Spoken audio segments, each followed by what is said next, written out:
जो कार्यक्रम झाला त्याच्याबद्दल मी विस्ताराने बोललेले आहे. तरीही संपूर्ण महाराष्ट्राला कळावं म्हणून मी थोडक्यात ते विवेचन करतो की आदरणीय जन्मेजयराजे भोसले जे शिवाजी महाराजांच्या घराण्याशी नातं सांगतात, त्यांचं समाजकार्य मोठं आहे. त्यांची शिक्षण संस्था आहे, तिथं स्वामी समर्थ अन्नछत्र ते चालवतात आणि ते मोठं काम आहे. त्यांचं वय लक्षात घेतात, त्यांचं पद लक्षात घेतात. त्यांची इच्छा होती की माझ्या सामाजिक जीवनाचा सत्कार झाला पाहिजे आणि तिथल्याही लोकांची स्थानिक इच्छा होती, म्हणून त्यांचा सत्कार करण्यात येणार होता. नागरिक सत्कार होता. आदरणीय पुरुषोत्तम खेडेकर साहेब यांच्या हस्ते तो करायचा होता. ते संस्थापक अध्यक्ष मराठा सेवा संघ. परंतु त्यांचं खेडेकर साहेबांचं वय, तब्येत आणि प्रवास हा लक्षात घेता त्यांनी येण्यास संमती दर्शवली नाही. मग सकल मराठा समाजाच्या लोकांनी संभाजी ब्रिगेडचे प्रदेश अध्यक्ष माझं स्वतःचं नाव घेऊन त्यांना महाराजांना सांगितलं की आपण यांना बोलवलं पाहिजे. महाराजांचे माझे जुने संबंध आहेत, स्नेही आहोत आम्ही. असंही नाही की माझा त्यांचा अलीकडचा परिचय. त्यांचा फोन आला, सातत्याने त्यांची विनंती होती, त्यांनी व्हॉट्सअपवर विनंती केली आणि त्यांचं वय, त्यांचा आदर लक्षात घेता हा माझा स्वतःचा एक सन्मान आहे की एवढ्या मोठ्या सामाजिक काम करणाऱ्या राजाचा सत्कार आपल्या हस्ते होतोय. आणि मग मी त्या ठिकाणी गेलो. माझं कुटुंब बरोबर होतं, कारण आता स्वामी समर्थांच्या बाबतीत आपल्या सगळ्यांना धार्मिक भावना आहेत किंवा श्रद्धा आहेत. माझी मिसेस पण गाडीमध्ये बरोबर होती. आम्ही सहकुटुंब गेलो. जासपर्यंत कुठलीही कल्पना नाही आणि तिथं अचानक जे माझ्यावर वंगन तेल टाकलं, ते विषारी तेल टाकल्यानंतर आता ते परीक्षणासाठी गेले, कारण त्यांच्या कपड्यावर, माझ्या कपड्यावर ते सगळं. आता त्यानंतर सुरक्षितेसाठी मला गाडीत परत नेण्यात आलं. तिथंही त्यांनी म्हणजे दीपक काटे हे जे गुन्हेगार आहेत ते त्यांनी माझ्यावर हल्ला केला आणि मग त्याच्यात कसं तरी आमच्या कार्यकर्त्यांनी सावरलं. आम्ही परत त्या ठिकाणी गेलो. पण जन्मेजय भोसलेंचा सत्कार झाला, तिथं कुठलाही निषेध नोंदवला गेला नाही. कार्यक्रम संपला तरी त्यांच्याकडून, आयोजकांकडून कुठलीही पोलीस कंप्लेंट नोंदवली गेली नाही. आणि या परिस्थितीमध्ये तिथं आम्ही 4-5 तास होतो. मग आम्ही सोलापूरला पोहोचलो. पण दुसरी गोष्ट अशी आहे की ही घटना घडत असताना भारतीय जनता पार्टीच्या PR एजन्सीने संपूर्ण व्हिडिओ रेकॉर्डिंग करून बातमी व्हायरल केली. याचा अर्थ काय घ्यायचा? तर सगळ्यात महत्वाचा मुद्दा जे आहे ते सगळं तुम्हाला माहिती आहे. मी तुमच्या पुढे जिवंत आहे. ही समाजाची जे माझ्यावर प्रेम आहे, विश्वास आहे. आता महत्वाचा मुद्दा असा आहे की माझ्याकडे एक मुद्दा असा आहे की दीपक काटे यांचं क्रिमिनल बॅकग्राऊंड आहे. आता हे क्रिमिनल बॅकग्राऊंड स्वतःच्या भावाच्या खुनापासून त्यांनी शिक्षा भोगलेली आहे. जवळपास त्यांच्यावर खंडणीपासून अनेक गंभीर गुन्हे. तरीही त्यांना भारतीय जनता पार्टीच्या युवा मोर्चाचं सरचिटणीस पद दिलेलं आहे आणि मुख्यतः बावनकुळे हे प्रदेशाध्यक्ष असताना सातत्याने त्यांच्याबरोबर दीपक काटे दिसलेले. पण एक मुद्दा असा आहे अलीकडचा, जो 2025 या वर्षाचा आहे. त्यांच्याकडे 2 पिस्तूल आणि 28 काडतूस सापडल्यानंतर त्यांना अटक झाली. आणि अटक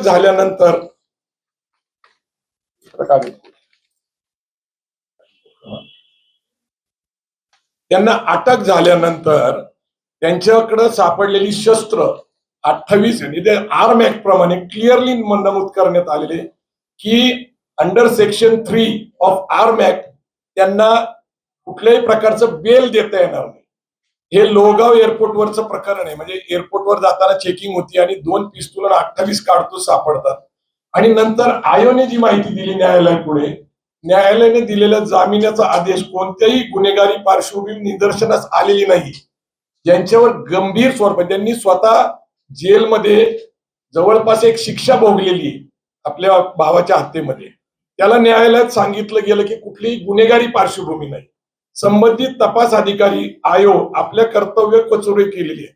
न्यायालयासमोर दीपक काटेचे गंभीर गुन्हेगारी पार्श्वभूमी समोर आणली गेली नाही. ती जर मांडली गेली असती तर कदाचित आज दीपक काटे हे जामिनावर सुटले नसते.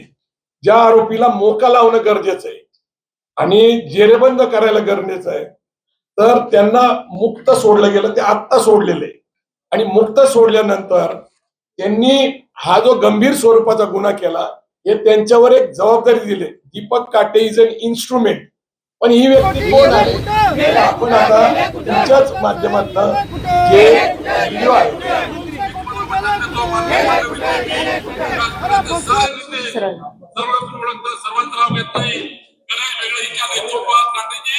आपण चांगलं काम करा.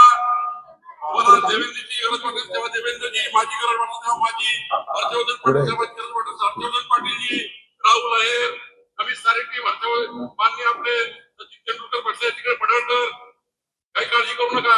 तुमच्याच भाषेतले तुमच्या त्याच्यातले पडळकर आहेत, काही काळजी करायची नाही. मी तुम्हाला वचन देतो शिवधर्मच्या कार्यकर्त्यांना, तुम्ही ज्या अपेक्षेने त्या आशेने ही लढाई लढण्याकरता, ही लढाई जिंकण्याकरता, अन्याय दूर करण्याकरता भारतीय जनता पार्टीत आले, मी तुम्हाला वचन देतो तुमच्या अन्यायाला मी वाचा फोडल्याशिवाय राहणार नाही, तुम्हाला मदत केल्याशिवाय राहणार नाही. आपण घरोघरी जा, 18 ते 25 वयोगटाचे पुन्हा युवा वॉरियर तयार करा. शिवधर्म हा जो मुद्दा आहे हे मी का अधोरेखित करतोय ते नीट समजून घ्या. देवेंद्र फडणवीस यांच्या पाठीशी आहेत हे ते म्हणतायत. ते गृहमंत्री आहेत, ते आजचे मुख्यमंत्री आहेत आणि कायदा सुव्यवस्थेची त्यांच्यावर जबाबदारी आहे, न्याय विधी खातं त्यांच्याकडे. आता हा दुसरा व्हिडिओ जो समाज माध्यमामध्ये कालच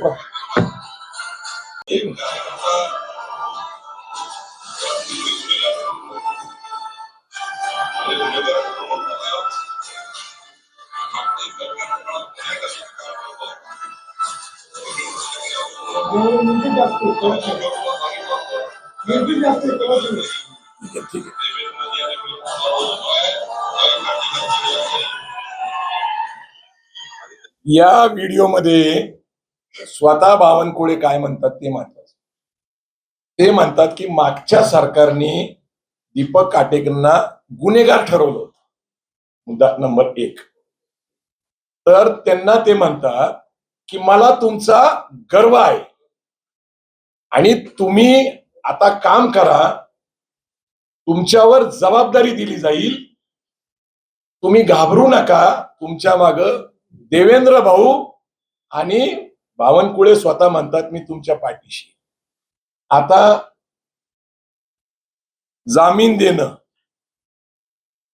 देणं हे मी जे तुम्हाला दाखवतोय हे माझ्याकडे त्यांचा पेपर आहे. एका गुन्हेगाराला जामीन मिळवून देणं, त्याच्यावर गंभीर स्वरूपाचे गुन्हे आहेत आणि ते दिल्यानंतर त्याला एक टास्क देणे, जिची योजना मी सांगितलं की संघ परिवारामध्ये शिवराय फुले शाहू आंबेडकरांची विचारधारा, राज्यघटनेची समता, बंधुता, न्याय, तत्व, मानवता हे जे विषय आहेत हे सगळे आता थांबले पाहिजेत. राजकीय दृष्ट्या या सामाजिक संघटना ज्या आहेत त्याच्यामध्ये बामसेफ असेल, बहुजन समाजाच्या अनेक संघटना, त्यापैकी वंचित बहुजन आघाडीचा एक विषय आहे, मराठा सेवा संघ, संभाजी ब्रिगेड. तर गेल्या महिन्यामध्ये अशी मीटिंग झाली होती की यांचा बंदोबस्त केला पाहिजे. मी जे सांगतोय ही न्यायालयाने दिलेली FR आहे. आता खरं तर त्यांना आर्म ऍक्ट प्रमाणे जामीन मिळूच शकत नाही. मग जामीन दिला कोणी? आणि ज्या अर्थी स्वतः दीपक काटे हे प्रदेश अध्यक्ष बावनकुळेंना गॉडफादर म्हणतात, त्यांचं संभाषण व्हायरल झालेलं आहे, गॉडफादर म्हणतात. आता गॉडफादर आहेत आणि गॉडफादर म्हणतात की तुम्ही काही करा, तुमच्या मागे देवेंद्र फडणवीस आहेत आणि मी स्वतः आहे आणि मला जीवे मारण्याची मी तुम्हाला सांगतो, मला भारतीय जनता पार्टीच्या कार्यकर्त्यांबद्दल प्रचंड आदर आहे, RSSच्या कार्यकर्त्यांबद्दल प्रचंड आदर आहे, कारण आमची त्यांची वैचारिक लढाई आहे. तशी पार्श्वभूमी जर कुणाची असेल वैचारिक लढाईची तर आम्ही त्यांच्याबरोबर चर्चा करायला तयार आहे. आता मला सांगा, एक षडयंत्राचा भाग मागच्या काही महिन्यापासून ते अशी मागणी करतायत सातत्याने की संभाजी ब्रिगेड हा एरकिरी उल्लेख असल्यामुळं संभाजी महाराजांचा अपमान होतो. त्यांनी माझ्याशी फोनवर संपर्क साधला तर मी त्यांना कायदेशीर मर्यादा अशा आहेत की ही संघटना, आपल्या धर्मदाय आयुक्त हे जज असतात, लक्षात ठेवा, ही काही साधी व्यक्ती नसते. तिथं आपल्याला प्रक्रिया करावी लागते, त्याला जनरल बॉडी घ्यायला लागते, सगळ्यांचा ठराव घ्यावा लागतो आणि मग ती नियमितपणे आपण अर्ज, कारण ते लगेचच होतं असं नाही. पण जसं आम्ही ही प्रक्रिया सुरू केली तसं असं लक्षात आलं की 10 वर्षापूर्वी मुंबईमध्ये छत्रपती संभाजी ब्रिगेड ही सचिन कांबळे एक सहकारी आमचे पूर्वीचे, त्यांनी रेजिस्टर केली, त्यांचं काम चालू आहे. त्याचे ऑडिट रिपोर्ट असतात, वार्षिक अहवाल असतात आणि त्यांची संघटना आणि आमची संघटना याच्यामध्ये छत्रपती शब्दाचा अंतर आहे. पण आता तो छत्रपती शब्द परत आम्हाला मिळवायचा असेल तर एक तर सचिन कांबळेंनी संमती दिली पाहिजे आणि त्यांची संघटना थांबवायला लागेल किंवा त्यांना आम्हाला सहकार्य करून घ्यावं लागेल. तर आता हे वेगवेगळ्या विचार असतात, परंतु याच्या मर्यादा मी त्यांना सांगितल्या. उदाहरणासाठी मी त्यांना सांगितलं की डॉक्टर अमोल कोल्हे आणि आम्ही एक सिरियल निर्माण केली होती, स्वराज्य रक्षक संभाजी. त्यावेळेस एकेरी उल्लेख, छत्रपती नाव असलं पाहिजे असे अनेक लोकांनी मागण्या केल्या होत्या, धमक्या पण दिल्या होत्या. तर आम्ही त्यांना समजून सांगितलं की सेन्सर बोर्डाकडं 20 सिरियल आणि चित्रपट रेजिस्टर्ड आहे. आता सध्या इतिहास काळातल्या रजिस्टर्ड आहे. आता सध्या इतिहास काळातले अनेक चित्रपट आहेत. तुम्ही बघितलं छावा चित्रपट आला होता. तर अशा रेजिस्टर केलेल्या असल्यामुळे त्या लेखक, डायरेक्टर आणि प्रोड्युसरच्या परवानगीशिवाय आम्हाला ते नाव वापरता येत नाही. आम्ही त्यांच्याशी व्यवस्थित चर्चा केली, तो विषय संपला. मधल्या काळामध्ये कोल्हापूरचं एक उदाहरण घेता येईल, शिवाजी विद्यापीठ. तर शिवाजी विद्यापीठ जे आहे याच्यासाठी समिती नेमली होती, त्यातले डॉक्टर जयसिंगराव पवारांनी भूमिका घेतली की त्यावेळेस शिवाजी विद्यापीठ नाव का कायम झालं, इतिहासातला दाखला देऊन छत्रपती शिवाजी महाराज विद्यापीठ नाव हे मागं विषय पडला. हे मी त्यांच्याशी व्यवस्थित बोललो, त्यांनी ते मान्यही केलं. आणि मी तिथं ज्यावेळेस त्यांनी काळं फासलं, त्यांनी सांगितलं, त्यावेळेस मी हात जोडून त्यांना सांगितलं की संभाजी महाराजांबद्दल आम्हाला आदर आहे, त्यांचा खरा इतिहास आम्ही पुढे आणलेला आहे, अनेक पुस्तकं लिहिलेत, त्यांच्यावर जे बदफैली, दारू पिणारे, बायकांवर असे जे पण आरोप होते आम्ही पुराव्यानिशी इतिहासातल्या संदर्भाने खोडून टाकले. संभाजी महाराज हे संस्कृतचे पंडित होते, बुधभूषण हे त्यांनी पुस्तक लिहिलं होतं, ते आम्ही प्रकाशित केलेलं आहे. पण त्यांच्याशी संवाद व्यवस्थित झालेला होता आणि तो संवाद चालू होता, परंतु एक कार्यक्रम त्याला देण्यात आला होता. कारण राजकीय दृष्ट्या आमची जी विचारधारा पुरोगामी आहे ही त्यांना घातक वाटते बहुमत मिळण्यासाठी. सातत्याने 2014 पासून भारतीय जनता पार्टी ही बहुमतासाठी प्रयत्न करते. 2 पक्ष फोडलेले आहेत त्यांनी, टक्केवारी कमी पडत असल्यामुळे एकनाथ शिंदे, अजित पवारांना घेऊन त्यांनी आता सत्ता स्थापन करून एक अनैसर्गिक सत्ता याच्यासाठी म्हणतो, पुरोगामी आणि प्रतिगामी हे एकत्र येऊन सत्ता स्थापन करतात. आता प्रश्न पुरोगामी ज्यांनी पाठिंबा दिला त्यांना आहे की पुरोगामी विचाराच्या कार्यकर्त्यावर हल्ला झालाय. आता अजितदादा आणि राष्ट्रवादी काँग्रेस पक्ष काय भूमिका घेणार हा आम्ही प्रश्न त्यांच्यावर सोडतो. त्यांच्यावर आमचं काही चाललेलं नाही. मला हा विषय राजकीय करायचा नाही. दाभोळकरांची हत्या झाली, त्यांचा मास्टर माइंड आणि त्यांच्यावर जे काय हल्ले झाले ते पण गुन्हेगारच होते.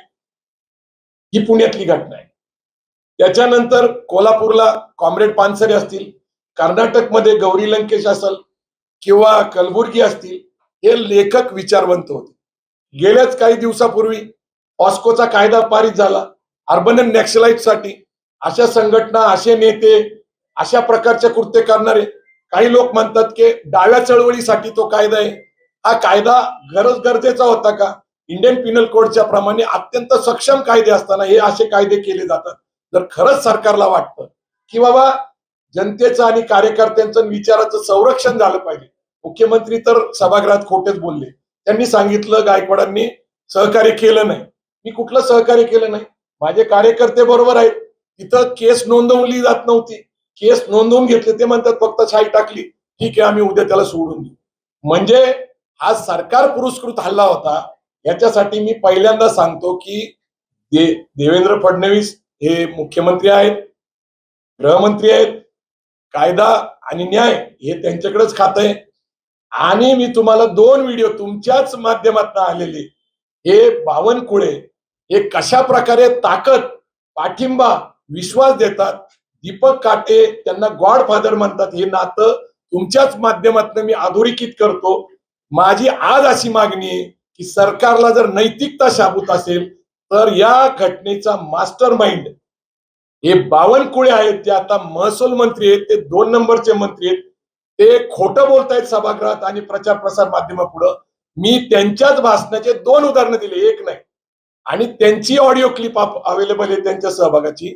आणि पूर्ण नियोजनबद्ध पद्धतीने बामसेफ संघटना संपवणे, संभाजी ब्रिगेड, मराठा सेवा संघ, वंचित आणि ज्या ज्या चळवळीतले कार्यकर्ते त्यांना संपवण्याची योजना बनवलेली. आपण पार्टी विथ डिफरन्स म्हणतो. मग पार्टी विथ डिफरन्स बघितलं आणि महाराष्ट्राचं राजकीय जे काही आता वातावरण आहे, जी भीती आहे, राज्यकर्ते आता पक्षांतर करतायत सातत्याने, ते बघतायत. पण सामाजिक कार्यकर्त्यांचा बंदोबस्त करायला लागतो, कारण हे कट्टर असतात विचारांची. यांना आमदारक्या खासदारक्याची भुरळ पडत नाही. मग यांना काय करायचं, तर त्यांना संपवायला